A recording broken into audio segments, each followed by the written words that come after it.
અમદાવાદનો વધુ એક બ્રિજ બન્યો છે જોખમી, જ્યાં પાલડી જલારામ અંડરપાસના બ્રિજમાં પોપડા ઉખડ્યા।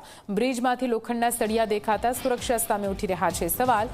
અંડરપાસમાંથી પસાર થતા વાહન ચાલકો પર જીવનું જોખમ વધ્યું છે। માત્ર 2 વર્ષ જૂના બ્રિજની ગુણવત્તા સામે ઉઠ્યા છે સવાલ। સળિયા અને નુકસાન છુપાવવા પ્રશાસને રાતોરાત ડામર પાથરી દીધો। આરસીસી બ્રિજ ઉપર ડામર પાથરી બુદ્ધિનું પ્રદર્શન કર્યું છે। ચોમાસા પહેલા જ બ્રિજની સ્થિતિને લઈને લોકોમાં પણ ચિંતા વ્યાપી છે। મેટ્રોની જવાબદારીમાં આવતા અંડરપાસમાં ભ્રષ્ટાચારનો આરોપ લગાવવામાં આવ્યો। તો આપ આ દ્રશ્ય જોઈ રહ્યા છો। ચોમાસા પહેલા જ આ બ્રિજની સ્થિતિ આપ જુઓ, અંદાજો લગાવી શકશો કે આખરે કયા પ્રકારનું કામ અહીંયા કરવામાં આવ્યું છે। 3 વર્ષમાં જ નવા બનેલા આ બ્રિજની હાલત જુઓ। જર્જરિત હાલતમાં આવી ગયેલા આ બ્રિજને લઈને સ્થાનિકોમાં પણ ભયનો માહોલ છે। પાલડી અંડરપાસમાં બ્રિજના પોપડા ઉખડતા સુરક્ષા સામે સવાલ, અને આખરે કયા પ્રકારની કામગીરી, કયા પ્રકારની ક્વોલિટી અહીંયા કોન્ટ્રાક્ટર દ્વારા આપવામાં આવી છે તેવા સવાલ પણ સ્થાનિકો પૂછી રહ્યા છે।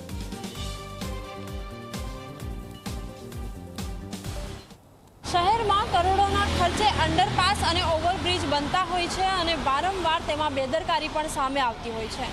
વધુ એક અંડરપાસ એ જ રીતે બેદરકારી સામે આવી છે કે જ્યાં પાલડી મેટ્રોની નીચે જે અંડરપાસ બનાવવામાં આવ્યો છે, હજી માત્ર 2 જ વર્ષ થયા છે અંડરપાસ બન્યાને, અને અત્યારે આ અંડરપાસની સ્થિતિ આપ જોઈ શકો છો કે જ્યાં સળિયા દેખાઈ રહ્યા છે। જે સળિયા દેખાઈ રહ્યા છે અને એની નીચેનું જે કાટમાળ છે તે પણ એને લટકી રહ્યું છે, જે લોકો નીચે પસાર થાય છે એમની ઉપર પડે એ પ્રકારની પરિસ્થિતિ। પરંતુ પ્રશાસનને આની સુધ લેવાની હજી જાણે સમય ન હોય તે પ્રકારની સ્થિતિ જોવા મળી રહી છે।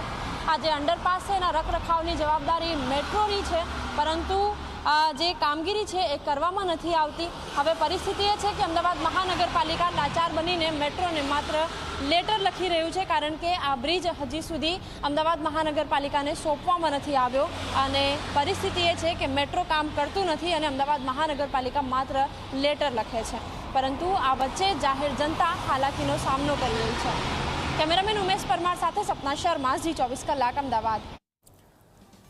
તો લોખંડના સળિયા દેખાતાની સાથે અનેક સવાલ ઉઠાવવામાં આવી રહ્યા છે। જો કે ઉઠતા સવાલો વચ્ચે આ કામગીરી કયા પ્રકારની વિવાદમાં આવ્યો છે, આરસીસીનો બનેલું આ બ્રિજ, જ્યાં બુદ્ધિનું પ્રદર્શન કઈ રીતે અહીં તંત્ર પ્રશાસન દ્વારા કરવામાં આવી રહ્યું છે તે આપ જુઓ।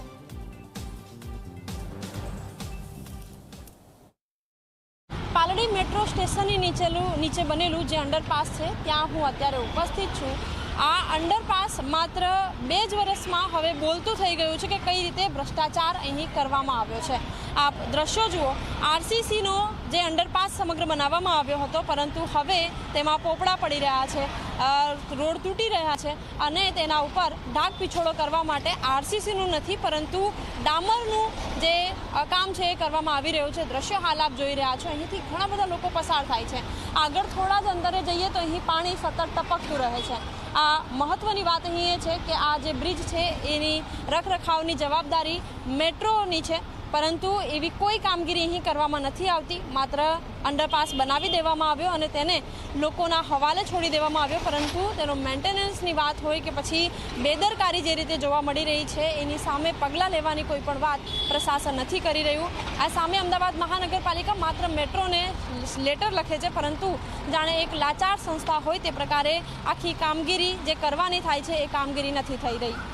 કેમેરામેન ઉમેશ પરમાર સાથે સપના શર્મા, ઝી24 કલાક, અમદાવાદ।